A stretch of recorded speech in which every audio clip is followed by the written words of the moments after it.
Look at the interface. So the interface is really neatly done. Okay. So a simple swiping action, it can glide through the different camera modes. All right. And the resolution. All right. Let's go back to.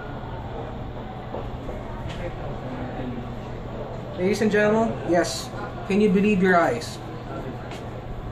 The camera can take 5, not just 12, not just 16, but yes, 20, like I mentioned earlier, a 20 megapixel Sony IMX220 Exmor RS with a focal point of 2.2, and of course, the MediaTek MT6595 can support a maximum of 20 megapixels, so no problem about that.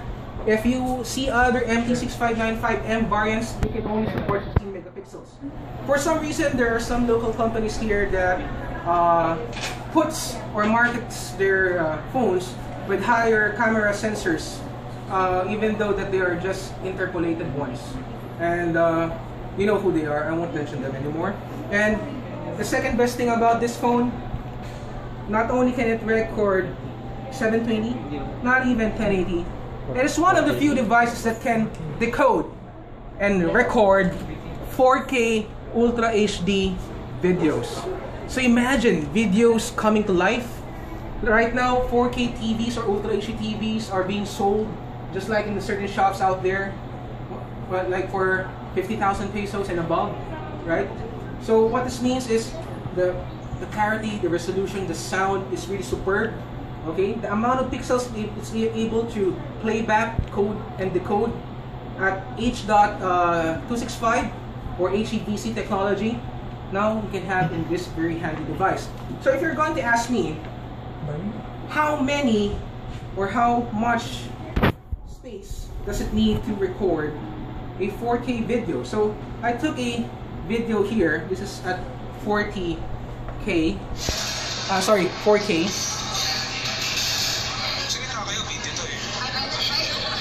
Alright.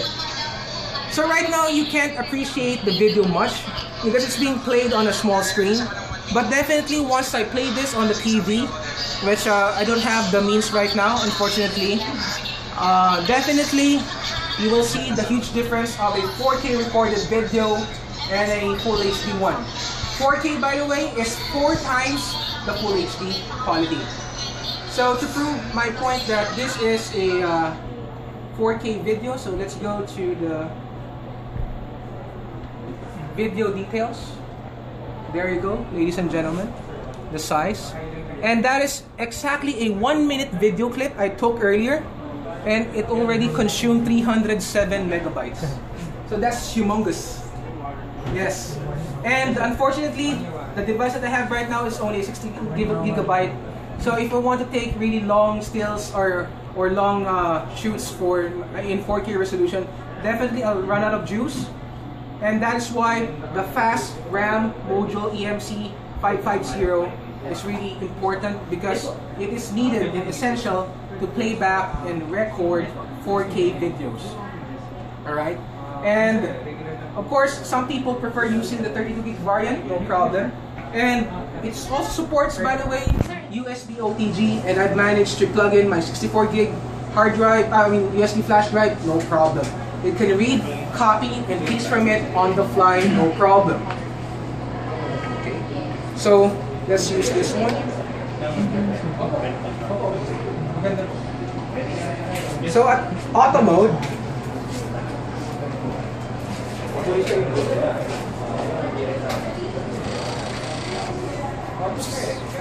did you see that, guys? Okay, let's try it one more time. Again. Yes. Okay, this time, guys, I want you guys to move around. Sorry. I want you guys to move around as fast as you can. Alright. And that was just 30 pictures in a little over a second. Okay, let's check if we were able to catch all those moments. Did you see that guy waving?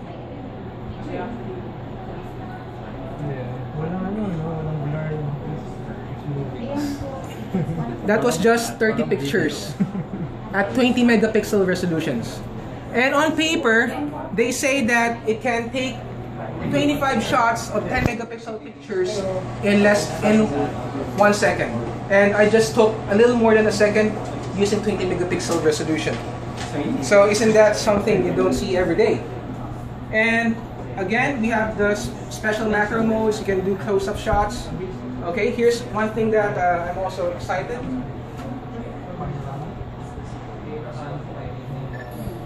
So if you guys can move again. There you go. All right. So I'm stopping there. Slow way drop this.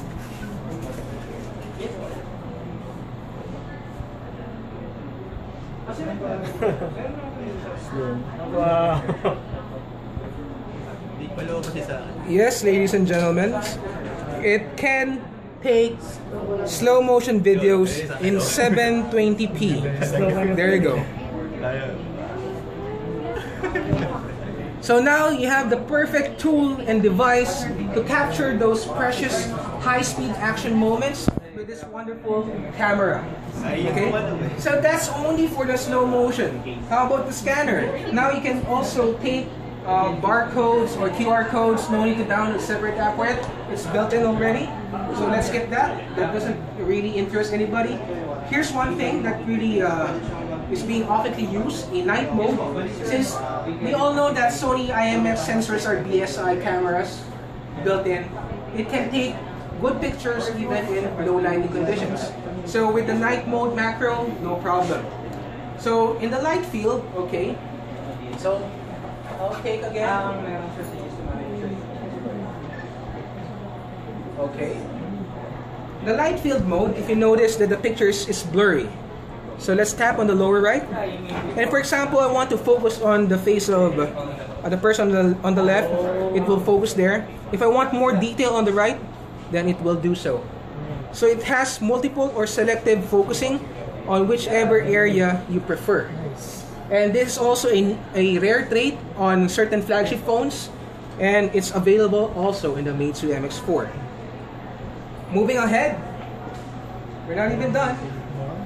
Okay, so in the panoramic version, it is also one of the few devices that can take 300-degree angle in a panoramic shooting mode.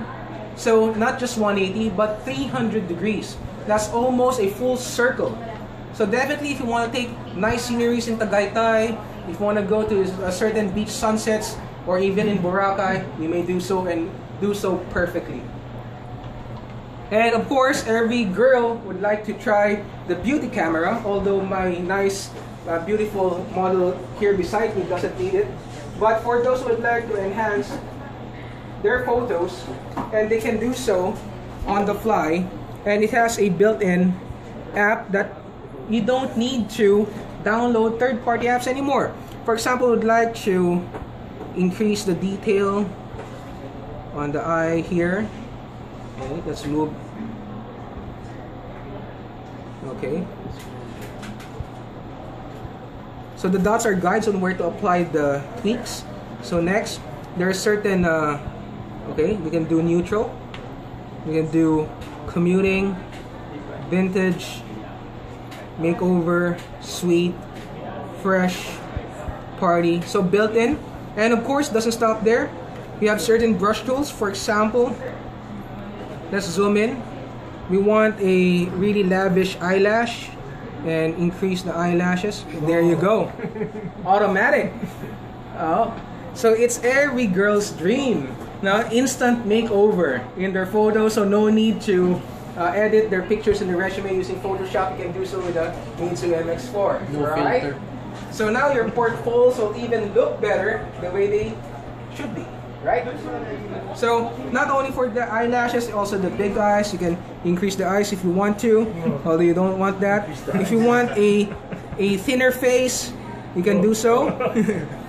Although avoid looking like an alien. And you can also use the blush on. Yeah. And also the complexion. So skin tones, everything. And you can save it, or you can do the instant presets, no problem. And if you've been noticing, I've been doing every single function using one button only. So this is again unique to all Android devices. Somewhat reminiscent to a popular competitor, which is a non-Android variant, which also uses one button. So if we look at a typical Android phone, there's always this 3 capacitive buttons like I have here, and also same on the other phone that I have here. This one, for the MX4, it only uses one uni button, okay? And it's accompanied by a special Fly Me feature called Smart Bar. The Smart Bar is this bar right down below here, just above your screen, okay? Every time you move a face or a feature or a function, for example messaging, the Smart Bar changes. So for example, I would like to reply, I would like to add something, or I would like to go to the camera.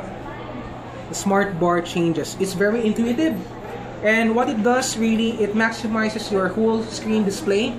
It gives you bigger previews of screens, and like I said, the uni button acts as a home button. Or if you go to settings, for example, you want to go back, you don't tap it here to go back, you just swipe up and it goes back. Now for the task manager, it has a built-in Fly Me special, Fly Me style. Just swipe up either on the lower left or the lower right, just like this, alright, or just like that. Yes, and you can see all the running apps.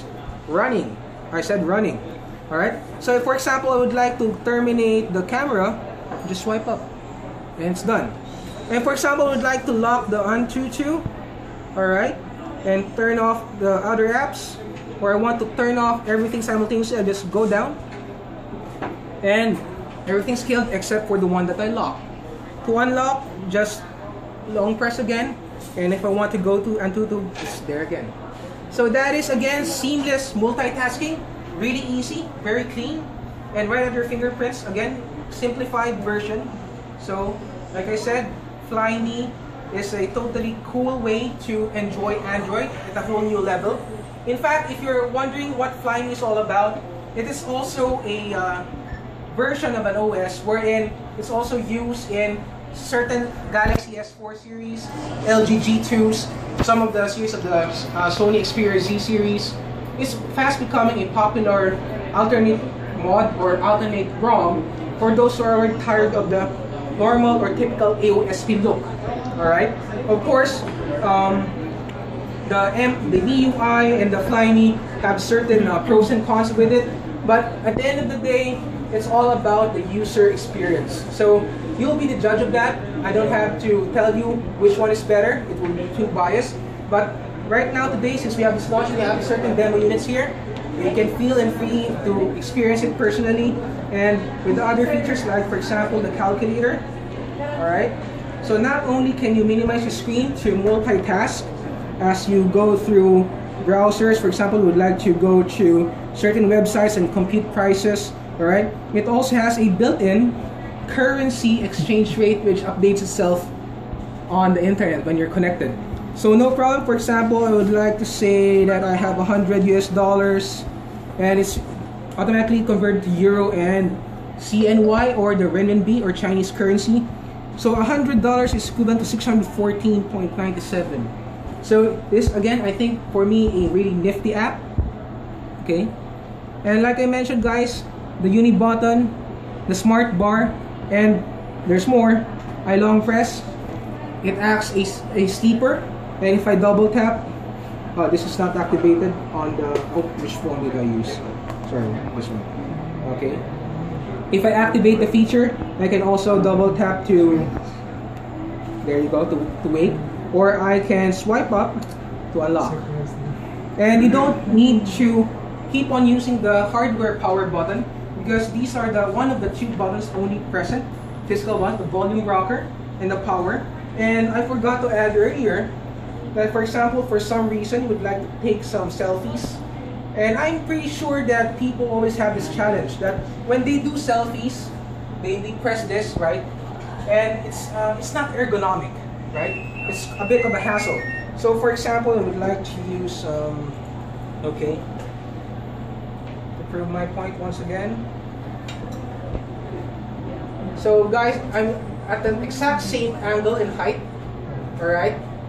What you can notice immediately, guys, is that I can have more detail or more scope with its wide angle lens from the front camera. And it's all because it's powered by a Sony IMX208 sensor, and you have better selfies because it can take more. It means you don't have to have a long arm to enjoy more people in your groupies, right? And for example, taking selfies and you have to press this, it's quite of a hassle. And you can now do so by just clicking on the volume rocker. So isn't that convenience? And it's all about convenience, ladies and gentlemen. Okay? And like I promised earlier, other benchmark tips and okay, here's a screenshot so that I don't have to run the whole test again. This running the Geekbench score. So this might not mean anything right now at 1178 on the single core, 37997 on the multi-core, to prove that it's the same device, MX4, alright? Now there you go. The Samsung Galaxy S5 running a Snapdragon 801 only registered 938, whilst the NT6595 device, astounding 1178, top of the line. Next, for the browser, again, it excelled once again, 3873, which is even faster than the LG G3. Alright. And for the multi-core performance, again, the HTC One M8, a Snapdragon 801 powered phone, also surpassed. But of course, we have to be humble. 2 out of 3 benchmark tests only on metal that we scored a pretty decent score, not beating the competition in the dust. Since this one is not powered by Adreno, and let's face it, the Adreno is a more popular, more powerful GPU, right? But nothing compared to NVIDIA Tegra K1 with the 192 Kepler cores. But the GPU, ladies and gentlemen, for your information, is also powered by a PowerVR SGX Series 6, the 6200 series, similar to the iPhone 6. Although the iPhone 6 uses a 6400 series, this is definitely one of the few phones right now that can have this amazing processor power and GPU performance combined all together at the same time. So overall, 2 out of 3 benchmark tests using the Geekbench, it fared really, really well. So I'm not talking about Antutu, this is Geekbench. So let's move forward. So in Nanomark, so no problem, it exceeded again the expectations of the benchmarks, and you've seen this earlier. For the high-level test of Manhattan, of course, again, like I said, it is not the main strength of the MX4 for the graphics progress and the gaming apps. Oh, that's my base, Clash of Clans. Sorry. So there you go. And again, like the